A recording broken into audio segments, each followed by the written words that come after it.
Hey everyone, August 14th, reading our daily meditation. Today's message is about owning our power. Many of us have someone in our life who challenges our ability to trust and take care of ourselves.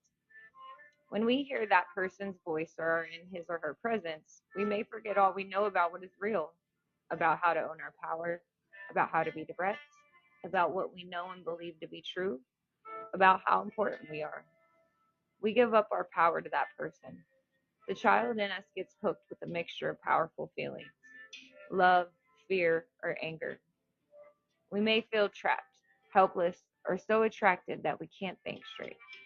There may be a powerful tug of war going between feelings of anger and our need to be loved and accepted, or between our head and our heart. We may be so enamored or intimidated that we revert to our belief that we can't react or respond to this person any differently. We get hooked. We don't have to stay under a spell. We start by becoming aware of the people who hook us and then accepting that. We can force ourselves through the motions of reacting differently to that person, even if that new reaction is awkward and uncomfortable. Search out our motivations. Are we somehow trying to control or influence the other person? We cannot change the other person, but we can stop playing our part of the game. One good way to do this is by detaching and letting go of any need to control. The next step is learning to own our power to take care of ourselves, to be who we are, free from their influence.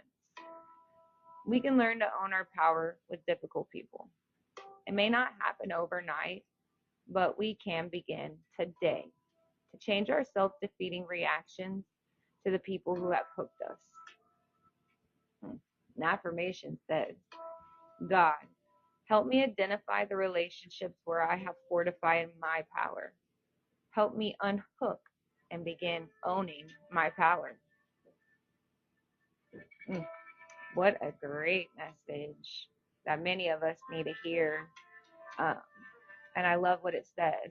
One of the first steps is identifying and asking God to show us who in our lives have we given our power to, and identify them as the people who have hooked us and accepting them for that. I know that has been hard for me sometimes when it's family or friends, someone you love, to accept that they really have just had you hooked this whole time.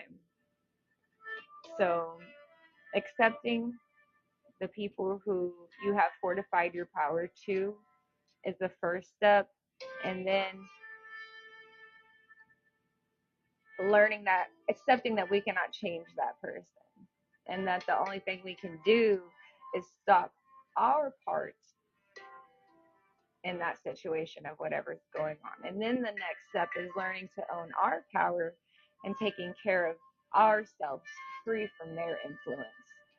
So again, this is great. And what is said, it's not going to happen overnight. Really, anything lasting and good never happens overnight. But it does say we can start today to change our self-defeating reactions. So respond differently if you're put in a situation where someone is, or you're giving your power away to that person. You can respond differently next time. So God, help me unhook and begin owning my power. Let me know what y'all think, and I'll see y'all tomorrow, friends.